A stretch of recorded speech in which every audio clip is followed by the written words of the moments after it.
Film guardians of the Galaxy vacuum 3 की शुरुआत होती है नोवेयर नामक ग्रह से, जिसको गार्डियंस ने अपना नया हेडक्वार्टर बनाया था।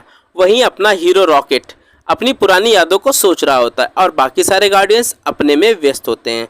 दूसरी ओर दुश्मन ग्रह सेवेरिजन की चमची आयशा अपने वैज्ञानिक हाई इवोल्यूशनरी से कहती है कि एक नया शक्तिशाली प्राणी बनाओ ताकि वह रॉकेट को वापस ला सके।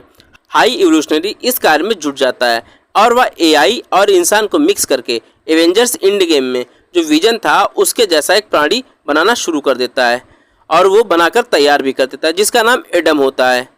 हाई इवोल्यूशनरी की बात की जाए तो इसका रोल इस मूवी में विलन के रूप में है, जो एक सनकी वैज्ञानिक है जो ऐसे प्रयोग कर रहा है जिसकी मदद से वह धरती जैसी दिखने वाली अपनी एक दुनिया बसाना चाहता है।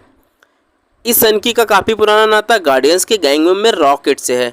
उसने ही रॉकेट को परफेक्ट बनाने की चाहत में उस पर कुछ ऐसे एक्सपेरिमेंट किए जिस कारण वह सुपर इंटेलिजेंट हो गया। रॉकेट इस विलन की कैसे छूटकर भाग गया। अब विलन द हाई इवोल्यूशनरी अपनी दुनिया के सारे लोगों में रॉकेट जैसा तेज दिमाग डालना चाहता है। रॉकेट को वापस लाने के लिए हाई इवोल्यूशनरी गार्डियंस के नए ठिकाने पर हमला कराता है। इसके बाद आयशा एडम को गार्डियंस ऑफ द गैलेक्सी पर हमला करके रॉकेट को लाने के लिए भेजती है। एडम जाकर उन पर हमला करता है। एडम का उद्देश्य रॉकेट का अपहरण करना था, लेकिन Ishqbaaz star Lord, nebula mantis और बाकी गार्डियंस मेंबर उसे भगाने में कामयाब हो जाते हैं, जहां काफ़ी भयानक लड़ाई होती है, जिसके बाद ये सारे कामयाब हो जाते हैं।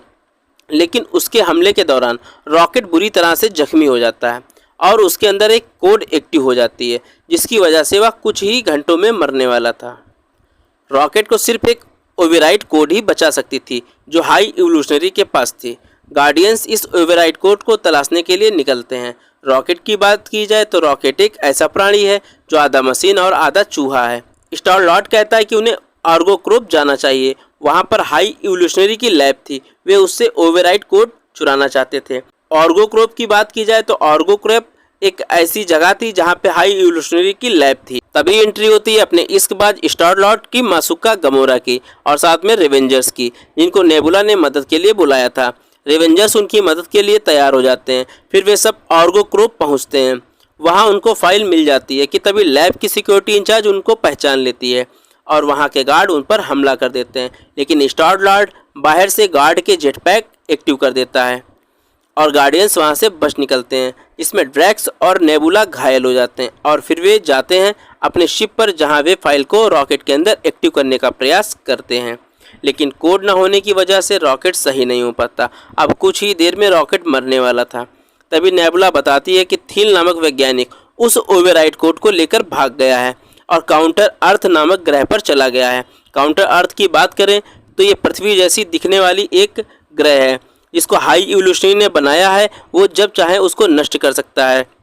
फिर वे सब काउंटर अर्थ के लिए निकल जाते हैं, लेकिन गमोरा उनके साथ जाने को मना कर देती है और अपने साथ ही रेवेंजर्स को अपनी शिप की लोकेशन भेज देती है। लेकिन आयशा और एडम गमोरा द्वारा भेजे जा रहे सिग्नल को पकड़ लेते हैं और वे भी काउंटर अर्थ की तरफ चल देते हैं।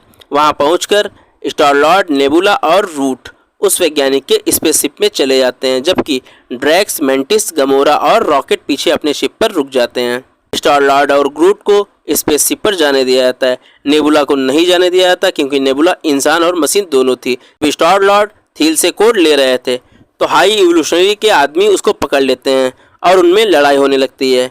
तब एंट्री होती है अपने ग्रूट की, जो काफ़ी अच्छी तरीके से फाइट करता है। वे थील को पकड़ लेते हैं और उससे ओवरराइड कोड ले लेते हैं। वहीं दूसरी तरफ ड्रैक्स और मेंटिस हाई इवोल्यूशनरी के स्पेसशिप के पास आ जाते हैं। नेबुला, ड्रैक्स और मेंटिस देखते हैं कि लॉर्ड और ग्रूट वापस नहीं लौटे, इसलिए वे उसकी शिप पर चले जाते हैं और शिप उनको लेकर उड़ने लगता है। लॉर्ड और ग्रूट अपनी शिप पर आ जाते हैं। वहीं गमोरा उन्हें बताती है कि एक मॉडिफाई पिग ने उन पर हमला किया था और एडम भी रॉकेट को लेने आया था, लेकिन उसने पिग को मार डाला और वे लोग एडम से बच निकले। तभी रॉकेट की धड़कनें बंद होने लगती, लेकिन समय रहते लॉर्ड जल्दी से जो फाइल थी उसको एक्टिव कर देता है और कोड को बदल देता है, जिसकी वजह से रॉकेट बच जाता है। मेंटिस और नेबुला और ड्रैक्स को हाई इवोल्यूशनरी की शिप पर कैद किए हुए बच्चे और जानवर मिलते हैं, जिन पर तरह तरह के एक्सपेरिमेंट किए जा रहे थे और उन्हें रॉकेट की तरह इंटेलिजेंट बनाया जा रहा था। लेकिन इससे पहले ये कुछ कर पाते उनको पकड़ लिया जाता है और एब्लिस्क नाम के गार्ड जो जानवर होते हैं उनके सामने डाल दिया जाता है, जिससे ये गार्ड इनको मार दें। लेकिन मेंटिस वहाँ के एब्लिस्क नाम के गार्ड को अपनी बातों से प्रभावित करती है और वह उन्हें आज़ाद करने में मदद करता है और फिर वे गार्डियन शिप पर आ जाते हैं। उनका पीछा करते हुए हाई इवोल्यूशनरी के लोग भी आ जाते हैं और दोनों में भयंकर लड़ाई छिड़ जाती है। नेबुला उन सबको बताती है कि हाई इवोल्यूशनरी ने शिप में एक्सपेरिमेंट किए हुए बच्चे और जानवर कैद किए हैं। तभी कॉस्मस और नेबुला मिलकर दोनों शिप को जोड़ देते हैं। इससे गार्डियंस उन बच्चों को और जानवरों को निकाल कर अपनी शिप पर ले आते हैं।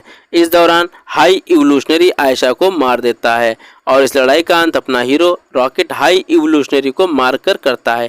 लेकिन इस मूवी में हाई इवोल्यूशनरी मरता नहीं है, वह अपनी स्पेसशिप पर वापस चला जाता है। इस सब से एडम का हृदय परिवर्तित हो जाता है और वह भी गार्डियंस का साथ देने लगता है।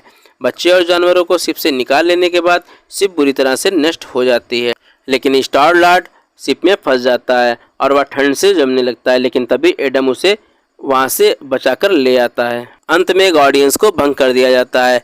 स्टार लॉर्ड रॉकेट को कैप्टन का दर्जा दे देता है और धरती पर वापस लौट जाता है।